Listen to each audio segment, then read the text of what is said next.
If you're looking for somewhere to watch the game, check out the Classic Football Shirts HQ at the Box in Hackney.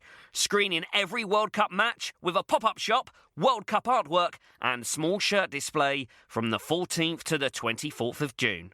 Tickets for guaranteed entry can be bought through Eventbrite. Just search Classic Football Shirts London. This is Gareth Southgate and this is the Three Lions podcast.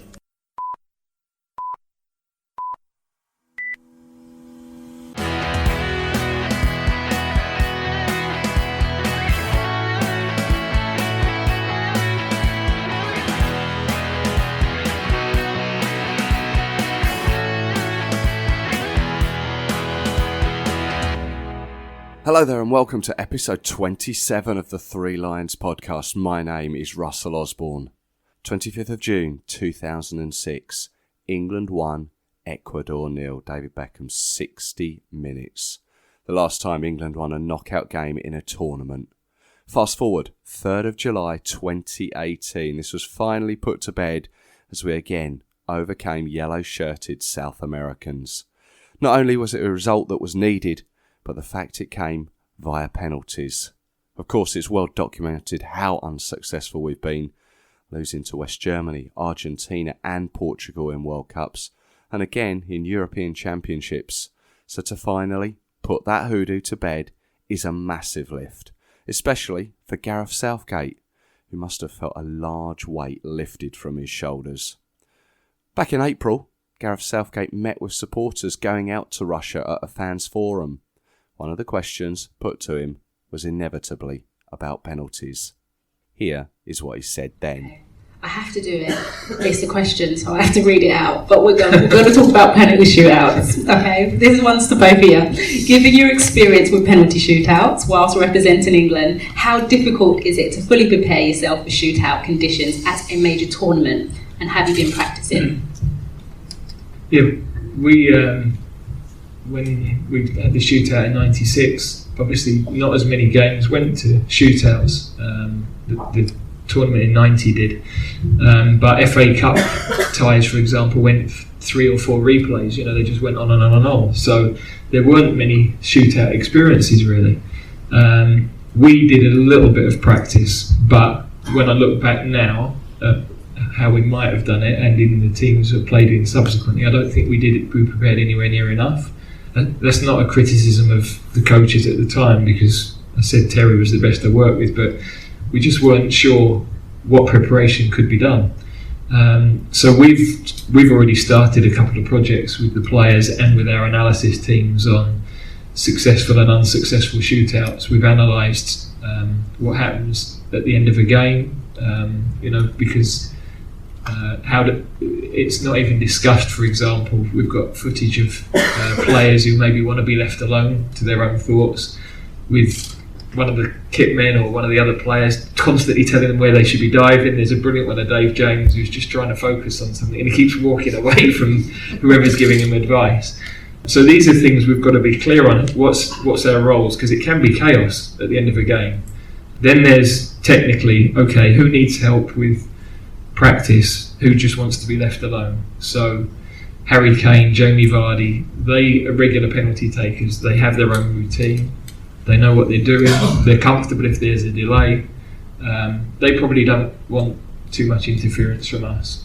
But players like myself who weren't regular takers, we probably need to practice 1 or 2 specific penalties so that we've got a couple of options in the bag, make our decision on where we're going to go.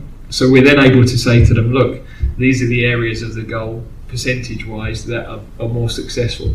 These are the areas goalkeepers tend to dive towards.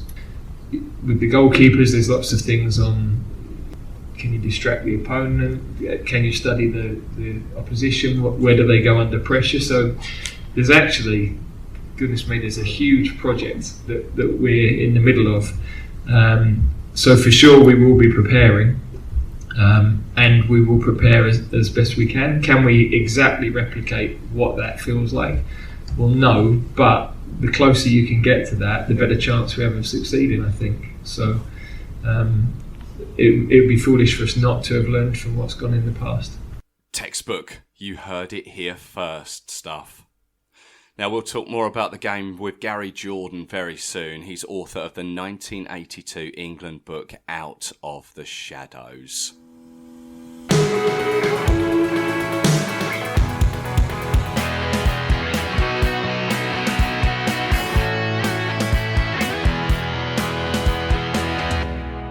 Well, just as a mere football fan, this World Cup has been impossible to predict. I think in the last podcast I said France would beat Argentina, which I got correct. I sat on the fence for Uruguay against Portugal. Spain would pass Russia, got that one wrong. I said Croatia would beat Denmark, correct, but they made hard work of it. Brazil to beat Mexico, correct, but Mexico ran them hard. Belgium, Japan, again, I predicted Belgium, but there was a point where I thought they just didn't fancy it. Until the last minute, it has to be said. And I have to say, I really felt for Japan. Sweden would beat Switzerland, correct. And I backed England against Colombia. Never thought it would be the game it actually was, though. Incidentally, CJ predicted it would go to extra time. We'll speak with him soon. So we have our quarterfinals. Only Europe and South America left. Let's see how I can do this time. Uruguay against France. Again, I think France can progress, although they've shown they can be suspect at the back. Cavani and Suarez can cause them damage, but I think France will outscore them. Brazil v Belgium. Probably the one everyone around the world will be tuning into, and probably the hardest to call again. Brazil are going to pull Belgium apart if they play like they did against Japan.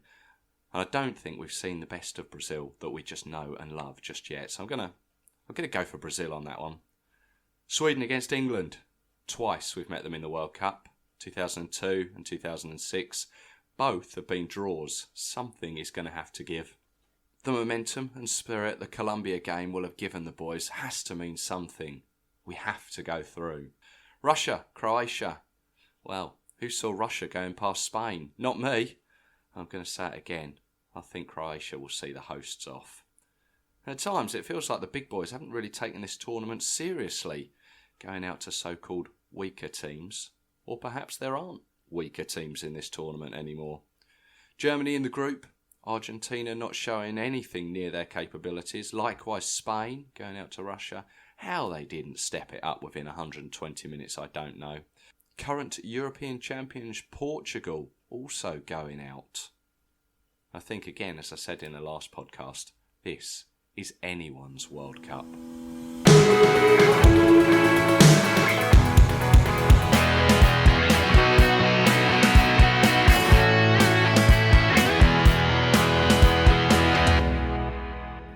So let's take a look at that Colombia game from last night. England employed the same starting lineup that passed Tunisia in our first game. That was Pickford, Walker, Stones, Maguire, Henderson, Trippier, Lingard, Ali, Young, Sterling and Kane. And here to have a chat with us and go through it is Gary Jordan, author of Out of the Shadows, the story of England's 1982 World Cup team. Gary. Hello. You well? Yeah, all good, thanks. How are you? Yeah, not too bad, thank you. Well, what did we make of it last night? Well, I think like the rest of the nation, we're still trying to come down off cloud nine. Yeah, feet back on the ground firmly, I think, like the probably the team are, I'd imagine. Southgate seems to have got his head screwed on and he's already thinking about Sweden, as he said in his interview afterwards. So I think the rest of us have to do that as well. Yeah, no, you're right. Yeah, it's always move on. Were we expecting it to be such a physical game? Again, I think in his interview afterwards, he said that he was expecting something like that, but perhaps not as much as it was. It got very tetchy very, very quickly for some reason. There was no real need for what they were doing. From what we'd seen in the previous games, they were quite a good side to actually pass the ball about and try and work their way around us. But for some reason, they wanted to not do that and try and put the boot in, as it were. Yeah, I heard someone else say that if they'd have actually played how we know they can play and how they played in their previous 3 games, they could have really done some damage. Yeah. But just they decided to go down a totally different route. Yeah, that's what I was thinking as well. If they played like they did in the last 2 games, especially the first one was a bit tricky for them because they went a man down so quickly in the game. But yeah, if they played the way they did in the last two games, their pace could have certainly scared us at the back. We're not the fastest back three. They're very, very organised, but I wouldn't say they're the quickest. So they could have really got us that way. But for some reason, they decided to go the opposite direction and try to kick their way through the game. Yeah, and I think a lot of credit should go to the England team for not rising to it. Yeah. Again, that shows, I think, obviously the way the staff have got the mentality into the team to not rise to these things, and obviously they know that South American teams could do this, and they said, you know, if anything does happen on the pitch like that, not to get involved. There was a couple of moments where they sort of went toe to toe with a couple of the players, but it didn't really go beyond that. So it went in our favour as well. I think they realised that no matter what they tried to do, it wasn't going to get to the lads, and they could carry on playing the way we were meant to play. And it wasn't even just the players, was it? As half time came, it was one of their. I never actually found out who it was on their bench or their staff that shoulder barged Sterling. Yeah, it was a bit odd. Obviously, the cameras, the cameras everywhere these days, catch up on anything.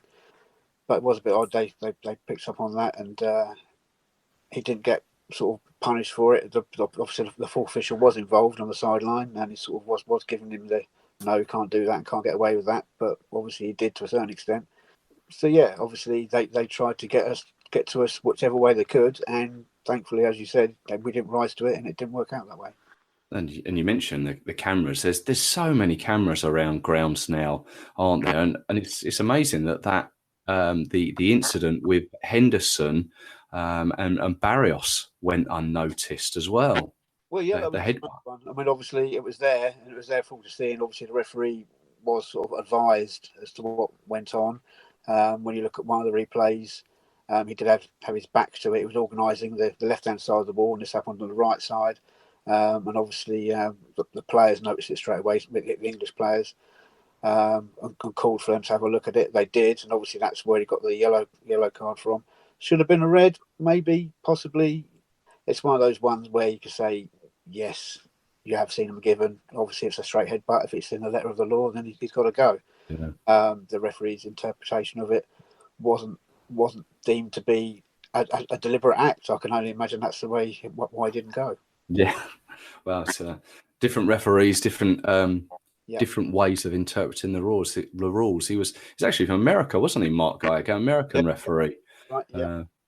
Not that that's saying that it's any different to any other referee in the tournament. But let's talk more about England. Harry Kane, he's put his penalty away, and he's on the march now for a golden boot. Do you think he can do that? I think he probably will. There's not many others now left. Even if we were to go out in the next round, I don't think there's many others that can actually go past him at this stage.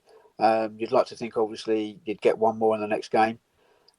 Takes him up to 7, and then that probably puts him 3 or 4 ahead of any other player that's probably still active in the tournament.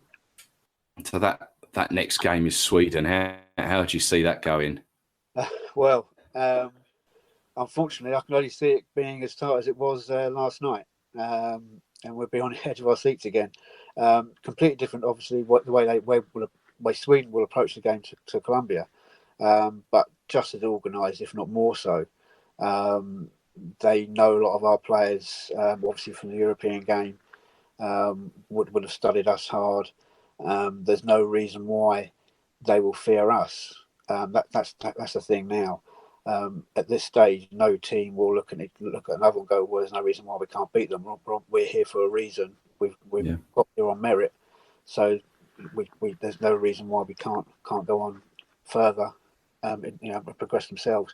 The thing that strikes me with Sweden as well is the fact a lot of people not so much forget, but when you go back to qualifying, they come out of a tough qualifying group, and for the playoffs they've beaten Italy, so they're not a team that's can just be dismissed. They're obviously there for a reason. They've beaten top teams. They're not playing lavish, stylish football, but they're playing Swedish football, which is they get through the games by doing what they do, organised, snatch a goal here and there where they can. And that's the thing as well, when you look at the game they played yesterday afternoon against Switzerland, they're not great in front of goal, but you get the feeling that they could get a game where they do get 2 or 3. And I'm hoping, obviously, it's not this weekend. Yeah, of course, But, yeah. yeah, because obviously every team, I think, in the World Cup has a game where they will get 3, 4, 5, where everything does go in. We've had that this tournament. France have maybe had theirs against Argentina, where they got 4, and maybe the next round against Uruguay they'll struggle. So let's hope it doesn't come this weekend. But you get the feeling that if they get their shooting boots on, they'll be tough to break down. And if they do get a goal early, then we could struggle. Yeah. Well, let's hope it doesn't go that way. I mean, going back to the game last night, that obviously finished on penalties. How did you read into that? What was going through your mind? Well, I mean, obviously before that, I was thinking when we were not so much sitting back for the last quarter of an hour, 20 minutes, but we were certainly not going forward as much as we would have liked to. I don't think we sat back and obviously thought, well, let's just ride this through now. But the more it got into like the latter stages, 85 minutes and onwards, you think, oh, something could happen here and it could really bite us. Yeah. And obviously it did. And then extra time wasn't really much. There was nothing really much going on. I think both teams, with the situation, they didn't obviously want to lose the game, so weren't that adventurous. Penalties, well, we all know the history. When Henderson missed his, that was a sinking feeling. There's not, I think the whole footballing nation thought, it's going to happen again. It really is going to happen again. And then obviously we were let off the hook. Their player hit the bar. And then from there, obviously, that just lifted us up again. I think the key thing as well is that all of our penalties were good penalties. Even Henderson's, it was well struck. It was just a good save. He went the right way and got a good hand to it. And I think, again, afterwards, the interview saying about owning the process. I think that whole thing about be positive, go from halfway line, don't slouch, look positive, put the ball down, make your mind up and go that way. And I think each player really did get in the zone for that, and it paid off. And I mean, as well, credit as well goes to Jordan Pickford as well, his save, and indeed the save that unfortunately led to the corner that led to their goal. But he's turning into a cracking keeper, isn't he? Yeah, I mean, obviously that sort of got overlooked in the fact that it didn't even get a replay where everything was going on. No. Everything was so fast, and they went straight to the commercial break, obviously with the coverage. There was no chance for replay. Straight back into the action, and it was only to afterwards they sort of sit down and analyse the game. They actually saw how good a save that was, because that strike was really good, and that was flying top corner, no doubt about it. So the touch that he got was amazing, and even with their goal, the equalising goal, you can't fault him for that. And we were unlucky because obviously I think it was Trippier on the line, almost got the right angle to put that over the bar. Yeah, it just bounced down over him, didn't it? It bounced down. Yeah. It did get a touch, but obviously it wasn't enough to guide it over. Yeah. I think the criticism after the Belgian game wasn't really needed. Every player is going to have one of those games where he has a bad game or makes a fault or two. But it was a game that wasn't really, it didn't mean too much. So we had to pick up on small things, and he was one of the ones that obviously got picked up on. So the confidence that he's had by obviously saying, with Southgate saying, you're still the number one keeper, you're still my man. And then the save at the end would obviously give him great confidence. And yeah, the way he in the shootout, he was making himself big, jumping up and down. He was a presence in the goal, and he guessed right, I think, on 2 or 3 of the first ones, and then obviously was spot on with the one just after Trippier's goal. That's right. Yeah. So I mean, just on the whole of the World Cup, what are your general thoughts? A lot of people are saying it's the best for a long time. They're probably saying the best since '98. I think a lot of people are saying. Entertainment-wise, yes, it's got a lot of people. A lot of teams have got a lot of credit for showing up when perhaps they shouldn't have done. Having said that, apart from Germany, perhaps there's no real surprises. I don't think a lot of the big teams, expected teams, are going through. There's been a lot of people saying a lot of shocks, but you're still seeing a lot of the favoured teams going through. But yeah, I mean, obviously for the way we've gone with VAR now, the technology and the last-minute goals we've had, keeping the drama going, so you never know which way a game's going to go. That's been a real positive. And VAR has added to the drama element, if not the actual fairness side of it, getting those major decisions right. I think it's just going to be part and parcel of the game now, isn't it? It's something we're just going to have to get used to. Yeah, and obviously, being the first major tournament with it, there are going to be those initial problems, and like you said about the referee as well, they're not always going to see the same things. If you had a clone referee, then obviously you get every decision would be spot on every time. But there's still that human nature element to it, which is good. You have to have that. You have to have that on the pitch. But for the big decisions, I think it's making. I think there's only been maybe one or two that have still been. Oh, that wasn't quite the right decision. I don't think it's going to be a World Cup that's remembered solely for VAR, is it? I think it might be there in like the subtext of, say, a review of the World Cup, but I don't think people will say, oh yeah, that 2018 World Cup was ruined by VAR. Well, as you say, unless one of the last few games obviously has one of those moments. I mean, one of the in the actual final itself, so we have one of those moments where the whole thing was decided by a decision like that. It would just be awful if that happened. Well, let's keep our fingers crossed. Has it been as good as 1982? Is the question. Well, obviously, completely different type of tournament. In terms of 82 was like a new era for the game. More teams were involved. TV was coming into its own in terms of broadcasting the actual tournament, bringing it to the masses.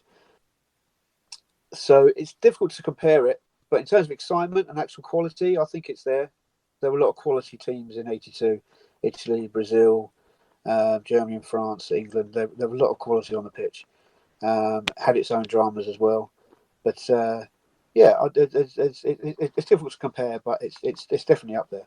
Yeah, and I say that because obviously you've written the book on England's journey in 1982. Is it still being received well? How's it going?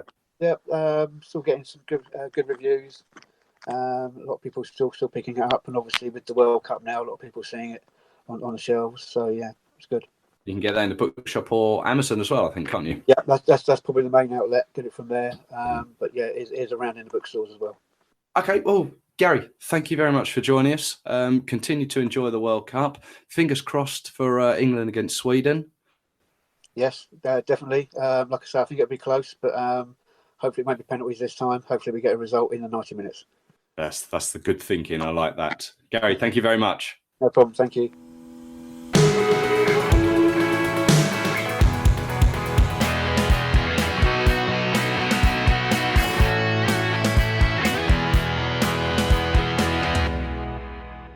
If you're looking for somewhere to watch the game, check out the Classic Football Shirts HQ at The Box in Hackney, screening every World Cup match with a pop-up shop, World Cup artwork and a small shirt display from the 14th to the 24th of June.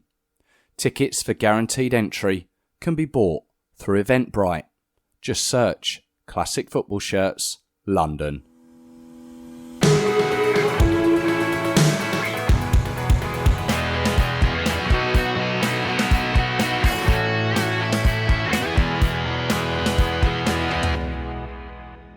Right, so I'd like to welcome again is our roving reporter to the Three Lions podcast, is CJ Joyner, who was there last night in the Spartak Stadium in Moscow to witness. It's pretty much a historic event for England, that. CJ. Hello. You all right? I'm not bad.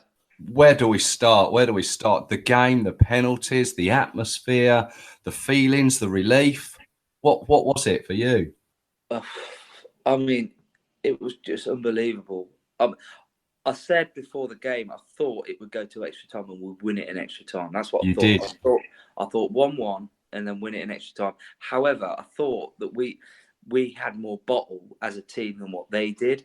So I thought that we'd probably concede first and then score late on, and then score again in extra time. So I kind of got it the other way around.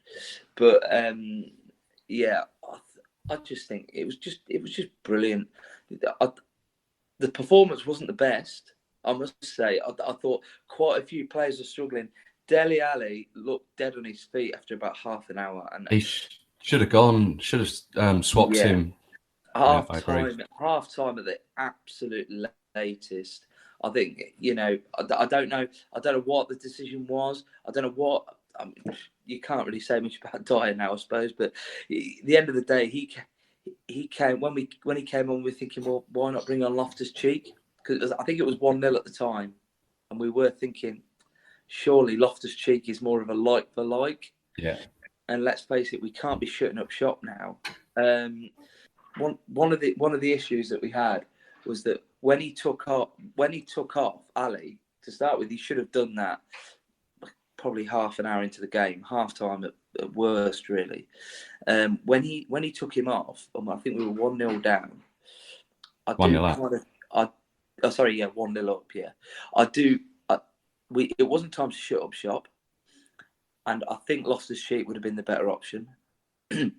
And the other thing with that as well was that Dyer then, not Dyer, Henderson then got himself a yellow card and was living a charmed life, really. I thought the ref was going to send someone off. Oh, yeah.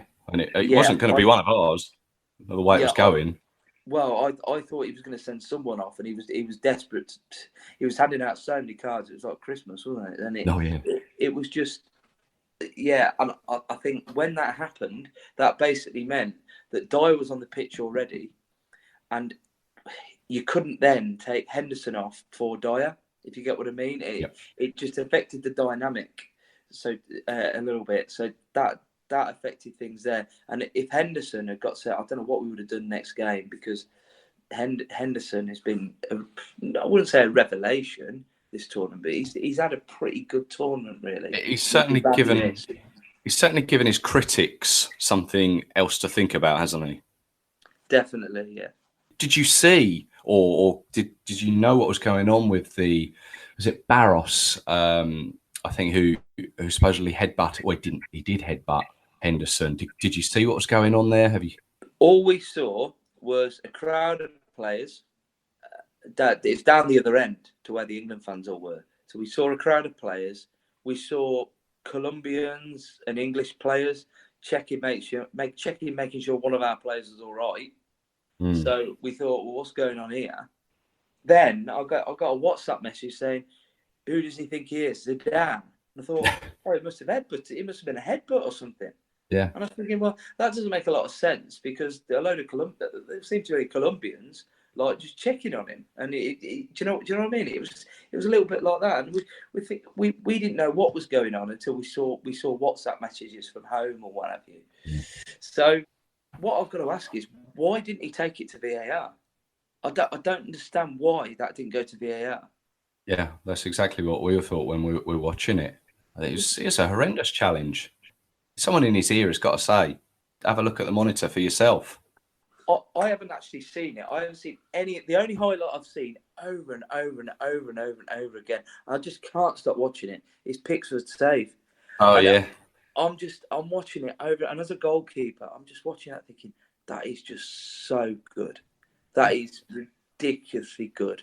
And yeah, I mean, I've had mixed feelings about him, actually. I've gone from saying this at the start of this tournament, I said, I can see one of our players becoming a standout performer and going to Madrid, and all my mates were just guessing the player. Right. And I said, do you know what? I think if Jordan Pickford has a good tournament and makes Madrid need a goalkeeper, there's going to be a lot of other clubs need a goalkeeper. I know he's just gone for Everton for however much it was, a lot of money, but 30 million. At the end of the day, there's some big clubs. I mean, obviously Arsenal have got their keeper sorted. I think Chelsea need a goalkeeper. It could be argued that Real Madrid need a goalkeeper. You just don't know. Yeah. And I just think you just don't know. He's still young. He's still got a long way to go with regards to learning, and you just don't know on that. Well, we'll come to a point soon where they're going to be thinking of the team of the tournament. There's a distinct possibility that Pickford could be that goalkeeper in the team of the tournament. Well, penalty save, and that save during the game. I know they scored just after, didn't they? So, but still, it doesn't matter as far as I'm concerned. You just got to look at the save, and he's commanded himself pretty well. And you got to look, it's his first major tournament, so you can't really criticise the guy. No, last penalty save made by an England goalkeeper was in a penalty shootout as David Seaman. 98. I mean, how were the penalties gone? How many fingernails you got left? None, just literally none. It was, but you know what? It's weird. My mate said to me, as soon as Henderson missed that, I think there was 4 penalties left, 2 for each team, and it was like, well, that's it, isn't it? But do you know what? There hasn't been a single time this tournament that I thought we're going out, and I haven't actually thought that once during this tournament. I haven't actually thought, like even when we scored when they scored that last minute equaliser, I still thought, God, for God's sake. It was just an annoyance more than anything that we got to suffer extra time. It never entered my head that we'd lose.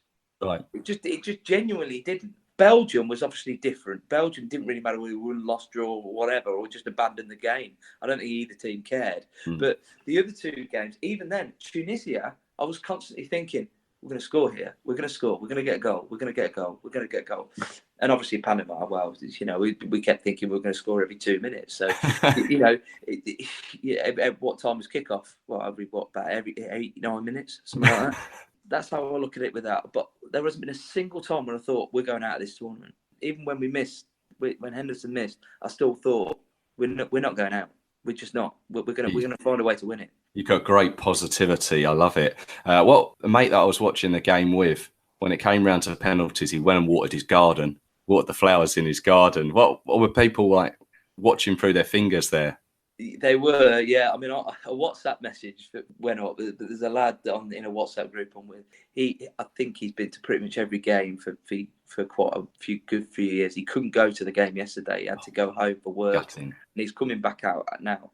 The thing is, he just went, F this. I'm going to go and walk the dog. When I saw that flash up on my phone, I thought, yeah, that's just that pretty much sums up what everyone's feeling at home. Nobody wants to watch it. Nobody wants to watch a penalty shootout because they know our record. Even though, let's face it, none of our players have actually ever taken part in a penalty shootout for England. So I don't know what difference history makes really. That's like saying, oh well, in extra time we'll beat Germany every time. It's because we won in 66. I know we lost in 96, but we've got a 50-50 record against Germany in extra time, I think. So history doesn't really mean a lot when it comes to how we're going to perform this time because the players are different. And I think Southgate, there must be the influence there that the players know what he's been through. And we know that they practice penalties now, the sort of the environment and the pressure that there is. And the fact that none of them have taken a penalty in a shootout for England like that must have been beneficial and helped them. Yeah, expectation was a bit lower. I was quite surprised Vardy didn't take one. It did surprise me. I was thinking I would have thought that he would be the first penalty taker, even over Kane, to be honest, in a penalty shootout. I didn't think Kane would go first. I thought Kane would go 3rd or 4th. He went 2nd, and I was expecting Vardy to go 1st. I must admit, I wasn't expecting Trippier to step up to the mantle. No, he was a surprise for me. No, do you know what? I would give him man of the match last night. I thought he was brilliant. He's one of my men of the tournament. He's been brilliant this tournament. It's something about right backs because there's very few players that came out with any credit from the Euros, and the one for me from our team was Kyle Walker. I think he was in 2016. So. We're good for right backs, aren't we? We're so good for right backs. We play 2 every game, and even our left back has got a right foot. What you said about Southgate after the game, he came out. It must have been 45 minutes after full time, and he was conducting the orchestra in front of the fans. He was using his figures to kind of conduct things and sing to the Southgate song. He was loving it. Jesse Lingard came over and gave his shirt over. Nick Pope and John Stones were dancing around in front of the players. Must have been 15, 20 minutes. And I think Glenn Hoddle was on the pitch as well with some of the lads. And he was like talking to them. And he'd come down from the ITV studios because he was co-commentator on ITV. Yeah. I've got to question his choice of jacket. I looked over and thought, oh my word. So, like I said, I'm saying I think it's Glenn because I didn't necessarily like his jacket. Just in case he Diamond listens Lights to this. jacket, was it? Yeah, just in case he's listening to this. So I don't want to offend him. Just in case that weren't me. Right. So yeah, but it was brilliant at the end. The fans that were there, I mean, we were outnumbered. I reckon 25 to 30,000 of them. They made a lot of noise, and we were out. We must have had in the England section a couple of thousand. And when we spoke last, you said that there were a lot of Colombians around. Yeah, loads. I mean, you were looking for one, and yeah, I walked 5 yards and found one, and I found a whole group of them, and I found you too, didn't I? So yeah. They're absolutely everywhere, and I think they might well still be out here, to be honest, for the tournament. I think a lot of them are staying out here for the duration. So. Were they good after the game? Did they take there was a little above. There was a little bit above where we were. There was a few of them, but a couple of the lads I was with were getting a bit irate. And I was just, look, there's 30,000 of them here. If there's 5 or 6 of them up there being idiots, just don't worry about it. It's a minuscule percentage of them. I said, even if 1,000 of them were being idiots towards us, it's still probably 3%, maybe 4% of them. So it's nothing really. But afterwards, we're shaking hands, no problem whatsoever. They were quite gracious, and yeah, with no trouble at all. In fact, actually, we saw our first fight yesterday involving the Russians, and really? It was on the metro, and there was 4 girls that must have been 19, 20, 21, having a proper cat fight on the tube, and we were thinking, this is the violence the Daily Mail were warning us all about. And yeah, so if that's the only violence we see, happy days. So almost to Samara, sorted that out? Well, I'm currently trying to book the train now, the free train. So, but I don't know what time that actually comes on. I would have thought it would have been pretty much at full time last night, but it just hasn't. If anything, the amount of seats available has gone up because of the Colombians not obviously cancelling their tickets that weren't conditional or whatever. So yeah, almost to Sweden. What do you think? Sweden, they should be an easier team than Colombia. Well, they'll play a different style of football, that's for sure. Yeah, it will be. Yeah, I mean, obviously the Colombians, I thought they defended really well. Sweden, obviously, they do play a little bit different. They're not going to hit us on the counter attack like the Colombians. I think they will have a bit of a go at us, even when they're under pressure, so to speak. I think they will try and break us down. But their defence, I don't think the defence is going to be as strong as the Colombians. And I can see it being more than a 1 or 2 goal game. I mean, it could end up being 3-1, 2-1, something along those lines. We can't take them lightly, though. I mean, at one point, hadn't we gone something like 40 years without beating them or something up until 5 or 6 years ago or something? We've I was looking on it. We've played them about 20 odd times. Drawn 7, won 9, lost 8, something similar like that. I mean, it's pretty much as even as you can get. We've met them twice in the World Cup, and drawn. So yeah, it's going to be even, I reckon. Yeah, I mean, but as I said earlier, history doesn't really mean anything when it comes to form.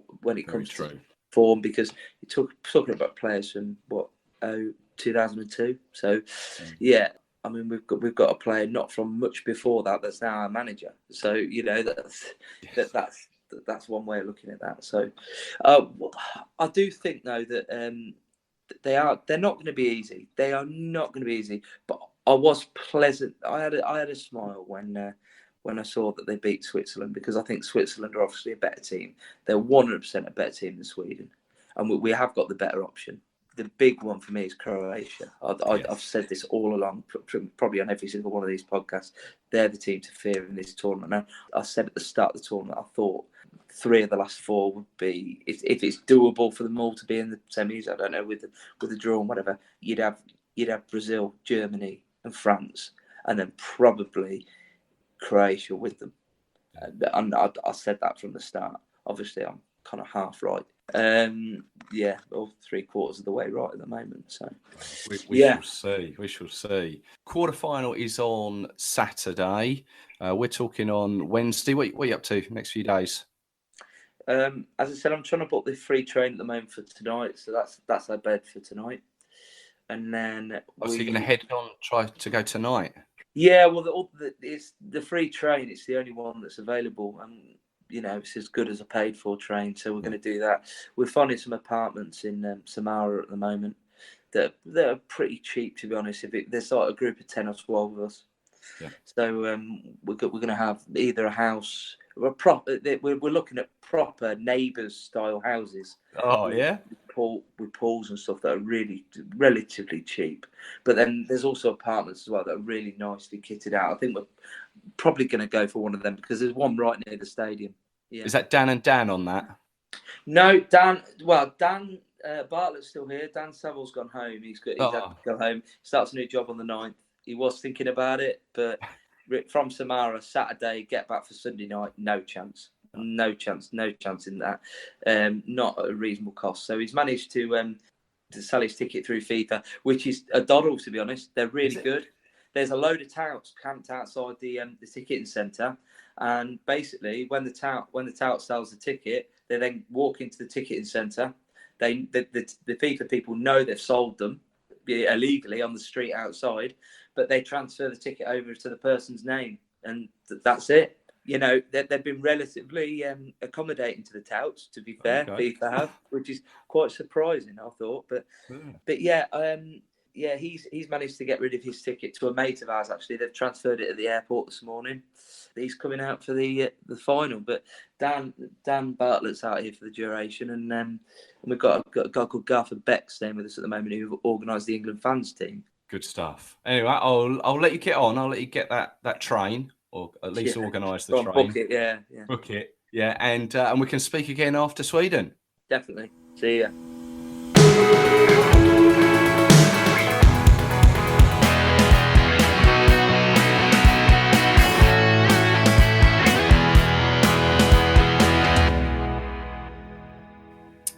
Right, let's go to Sweden and to Stockholm, where we can speak with Lana Dawood. Good morning, Lana. Good morning. How are you? I'm good, thanks. What about you? Yeah, very well, thank you. So we're speaking to you from Stockholm. How is Stockholm this morning? What's the atmosphere in Sweden? Pretty exciting. I don't think the fans have been this exciting in a long time. It's sort of like a new era, pre-Zlatan. It's been very fun watching the team so far. We've noticed in the streets when we play how excited everyone is. You can't see a soul on the tube or in the stores because everyone's watching the game. So it's been pretty fun. People are really excited about this team, especially it being without Zlatan and how far we've come. So you mentioned Zlatan there. Are people missing him?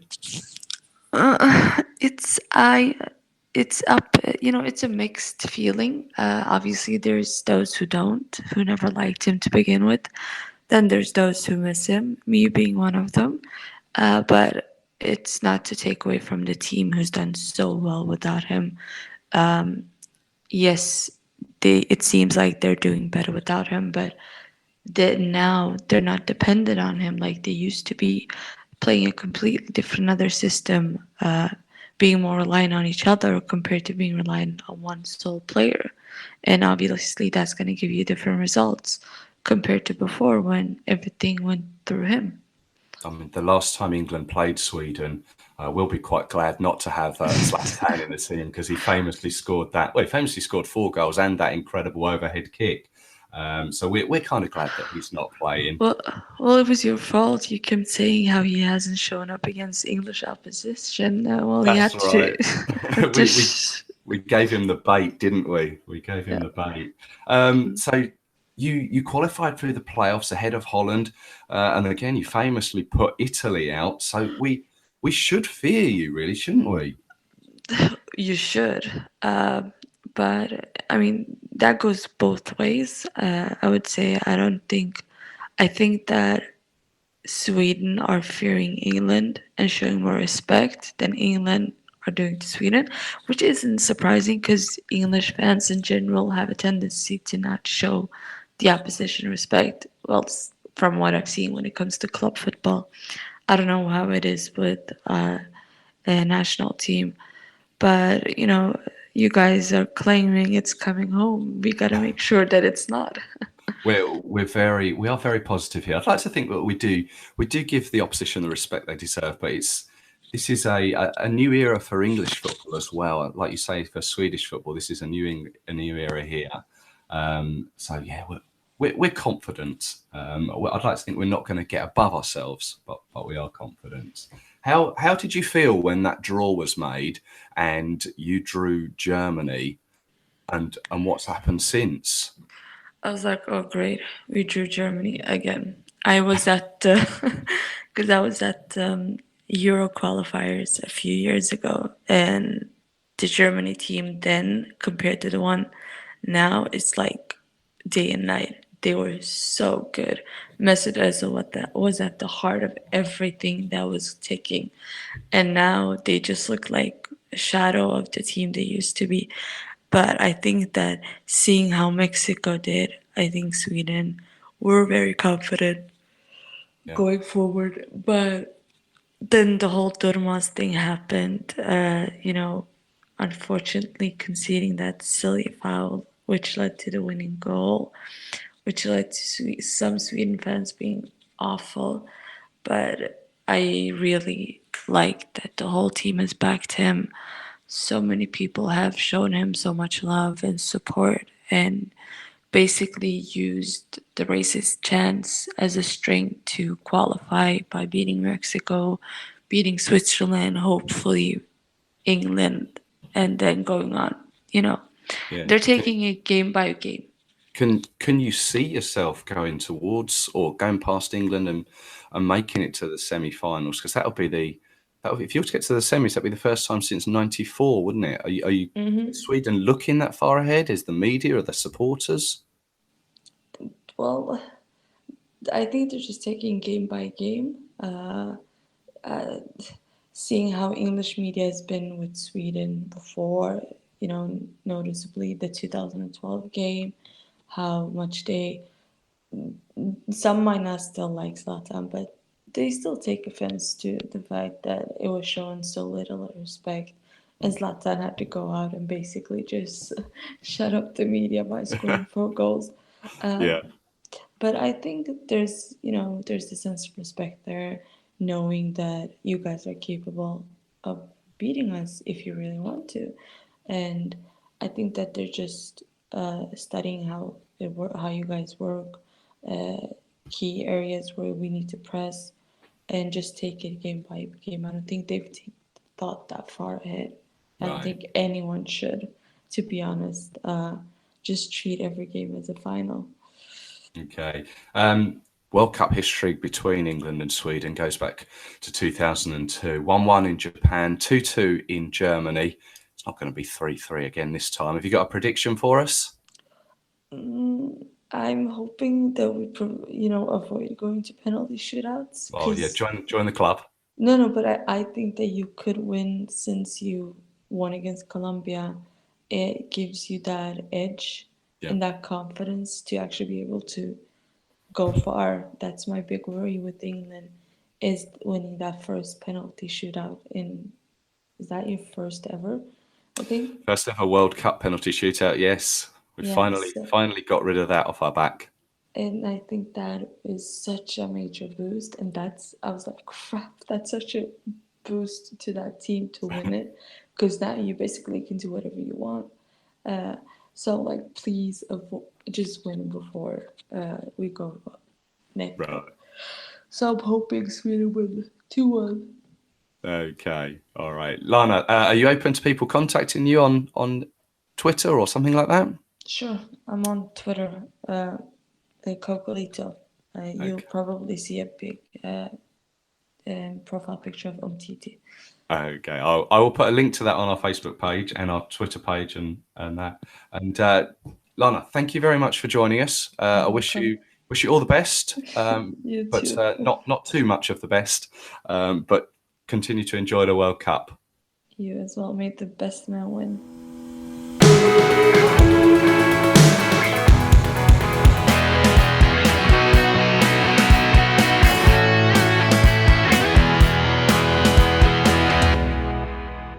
Now, my sister has sent me a message, and my sister's not a football person. I haven't had a chance to actually clarify this yet, but her message says that in 1966, Real Madrid won the European Cup, Burnley qualified for Europe, Manchester City won the league, Chelsea finished 5th, and of course, England won the World Cup.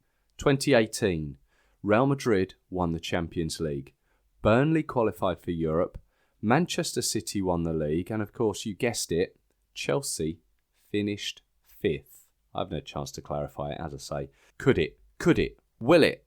Of course it will. As always, a quick look at our England bloggers, englandfootball.org. They run with penalty plague ends at last.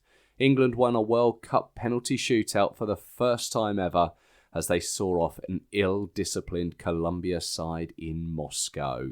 Take a look at that report on englandfootball.org. Thank you to Gary Jordan and CJ Joyner for talking England, Lana Dawood for her Swedish view, and thank you for listening, and to Classic Shirts for their continued support of the podcast. You can find them at Classic Shirts on Twitter. Search Classic Shirts for their website as well. And if you're so inclined, please do leave a review at your provider of choice. I'd be most grateful. Feel free to subscribe as well. If you are on your way to Russia, safe travels. Don't forget, we are on Twitter at 3 Lions Podcast, and search that the same for the Facebook group on there. Of course, we play Sweden, 7th of June, a Saturday, 3 o'clock kickoff. It really does feel like football's coming home. I'll catch you next time, when hopefully we can talk semi-finals.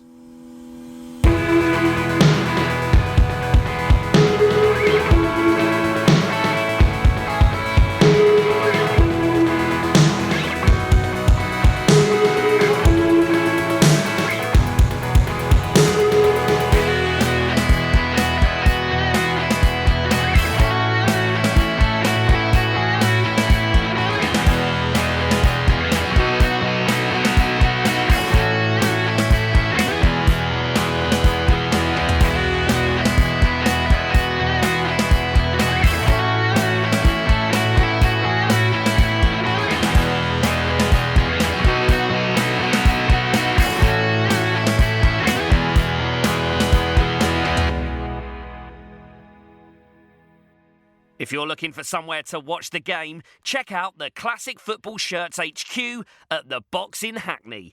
Screening every World Cup match with a pop-up shop, World Cup artwork and small shirt display from the 14th to the 24th of June. Tickets for guaranteed entry can be bought through Eventbrite. Just search Classic Football Shirts London.